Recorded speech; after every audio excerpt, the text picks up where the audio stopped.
Hai,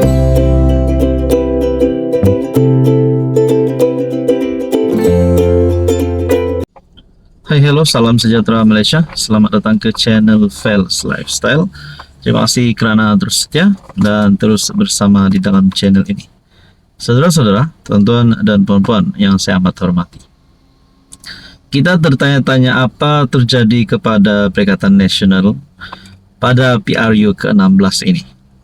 Setelah apa yang saya perasan, bila Bersatu mengumumkan, menghantar ataupun telah mengumumkan Muhyiddin sebagai calon Perdana Menteri bagi parti itu, dan dalam masa yang sama Bersatu adalah komponen dalam PN dan Muhyiddin adalah pengerusi Perikatan Nasional. Apa pula respon PAS yang mempunyai wakil rakyat yang lebih ramai daripada Bersatu, yang dilihat lebih layak untuk mengepalai Perikatan Nasional? Saya tertanya-tanya, adakah PRU 16 ini bakal menjadi penentuan kepada Muhyiddin Yassin bersama dengan Perikatan Nasional ataupun PAS? Nah, saudara-saudara yang saya amat hormati, ada satu kenyataan yang saya lihat daripada Facebook utusan online berkaitan dengan PRU 16. Sudah tiba masanya PAS memimpin Perikatan Nasional. Oh lama. Adakah ini satu berita yang pasti menjadi berita paling baik untuk PN ataupun berita paling buruk untuk PN? Oke, sebelum saya teruskan, saya perkenalkan. Ini adalah terapi imun. Ini adalah terapi imun transfer factor. Kepada Anda di luar sana yang seringkali mengalami penyakit berulang, ada masalah sakit lutut, sakit bahu, sakit pinggang, gout, gastrik, kencing manis, kolesterol, darah tinggi, penyakit melibatkan jantung, hati, dan macam-macam lagi. Mungkin ini adalah jawaban kepada doa Anda. Mungkin ini adalah jawaban kepada kunci kesehatan Anda.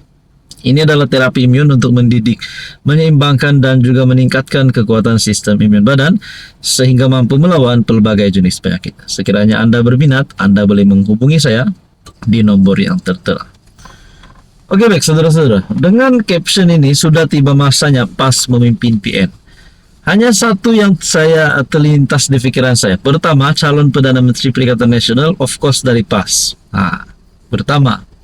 Kedua, kalau PAS memimpin Perikatan Nasional, kita tertanya-tanya, mampukah PAS untuk menghantar calon Perdana Menteri yang setanding dengan calon Perdana Menteri yang ada? Mungkin Muhyiddin Yassin. Nah, saudara-saudara, dalam Bersatu pula kita lihat ada dua calon Perdana Menteri yang saya lihat berpotensi lah. Pertama, of course, Ketua Pembangkang, dan seterusnya Muhyiddin Yassin sebagai Presiden Bersatu dan sebagai pengerusi Perikatan Nasional. Jadi, kalau PAS, sudah tiba masanya PAS untuk memimpin PN, adakah maknanya Bersatu, tak kisahlah Muhyiddin kah Hamzah kah, tidak akan layak lagi untuk menjadi pengerusi PN dan juga calon Perdana Menteri? Ataupun Hadi Awang jadi calon Perdana Menteri, ataupun Hamzah Zainuddin masuk PAS lalu menjadi calon Perdana Menteri bagi PAS. Mungkin begitu pun boleh juga. Jadi itulah menjadi persoalan. Kalaulah PAS memimpin PN, adakah terdapat isu di antara PAS dan Bersatu? Adakah ada perpecahan boleh berlaku sebelum PRU 16? Adakah PAS ataupun Bersatu bakal membubarkan PN, berpecah, dan akhirnya mereka salah satunya menyokong kerajaan perpaduan, menyokong Anwar Ibrahim membentuk gabungan baru bersama dengan parti yang lain? Nah, ini yang menjadi pertanyaan lah. Jadi saudara-saudara, berkaitan isu ini, apa komen Anda? Hai, hello, salam sejahtera Malaysia. Selamat datang ke channel Fels Lifestyle. Terima kasih kerana terus setia dan terus bersama di dalam channel ini. Saudara-saudara, tuan-tuan dan puan-puan yang saya amat hormati, baru-baru ini SPRM telah mengeluarkan keputusan, mengeluarkan perkembangan terkini berkaitan dengan siasatan terhadap bekas Perdana Menteri Tun Dr. Mahathir. SPRM berkata siasatan terhadap Tun masih lagi dijalankan.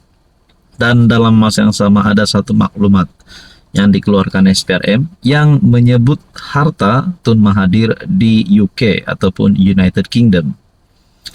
Jadi kita tertanya-tanya, kalau Tun Mahathir ini bersalah, kalau Tun Mahathir terlibat dengan salah laku, kekayaan yang mencurigakan, pendek kata kalau Mahathir bersalah, dapat dibuktikan bersalah, adakah Mahathir berisiko untuk hartanya disita ataupun beliau ditangkap?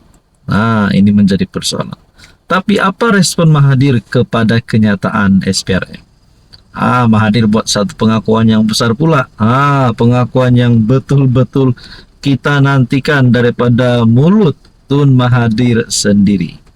Oke, sebelum saya teruskan, saya perkenalkan kepada Anda. Ini adalah terapi imun for life, transfer factor. Kepada Anda di luar sana yang ada masalah kesehatan, ada penyakit berulang, gastrik, gout, kolesterol, darah tinggi, kencing manis, dan apa saja jenis penyakit yang seringkali mengganggu kehidupan seharian Anda. Mungkin ini adalah jawaban kepada doa Anda, jawaban kepada hidup Anda supaya lebih sehat. Ini adalah terapi imun untuk mendidik, meningkatkan dan menyeimbangkan sistem imun badan kita sehingga mampu melawan pelbagai jenis penyakit. Kepada Anda di luar sana yang berminat untuk mengetahui tentang terapi imun, Anda boleh menghubungi saya di nomor yang tertera. Oke, baik. Apa respon Mahathir? Ini Mahathir kata. Mahathir sindir SPRM. Rupa-rupanya saya ada harta di UK.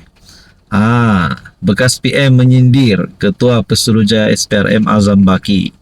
Berhubung siasatan ke atas dakwaan, dia memiliki harta di UK. Dalam satu kenyataan, Mahathir berkata dirinya sendiri terkejut apabila diberitahu mengenai perkara itu. Rupa-rupanya saya ada harta di UK. Saya tak tahu. Tolong bagi tahu kepada saya supaya saya dapat klaim harta ini. Itu kata Mahathir. Dan yang paling menarik, saudara-saudara, satu lagi kenyataan Tun, setelah dapat harta ini, saya akan hadiah kepada ramai orang miskin, katanya. Wow, kalau saya sendirilah sebagai yang memerlukan bantuan. Kalau Mahathir benar-benar ada harta di UK, tak tahulah ratusan juta kah, berbilion kah. Kalau memang niat Mahathir nak hadiah kepada ramai orang miskin, saya setuju dan saya bersedia untuk menjadi salah satu yang menerima hadiah ini. Jadi saudara-saudara, adakah sebenarnya harta ini wujud atau tidak? Dan dari mana maklumat dari SPRM dapat? Takkanlah SPRM ini main cakap saja kan? Tak ada maklumat yang boleh dipercayai, sumber yang boleh dipercayai. Tapi Mahathir pula berkata, dia sendiri terkejut, rupanya dia ada harta di UK. Azam berkata SPRM sedang dalam proses mendapatkan maklumat terperinci daripada pihak berkuasa UK. Berhubung aset yang dipercayai dimilik bekas PM itu di negara berkenaan. Siasatan melibatkan Dr. Mahathir masih dijalankan dan kami sedang mendapatkan maklumat terperinci daripada pihak luar, terutama sekali pihak UK, pihak authority UK, berhubung dengan aset-aset yang dimiliki oleh Dr. Mahathir. Sekiranya maklumat dapat diperoleh, kita akan maklumkan kemudian. Jadi saudara-saudara yang saya hormati, tonton berkaitan isu ini, apa komen Anda?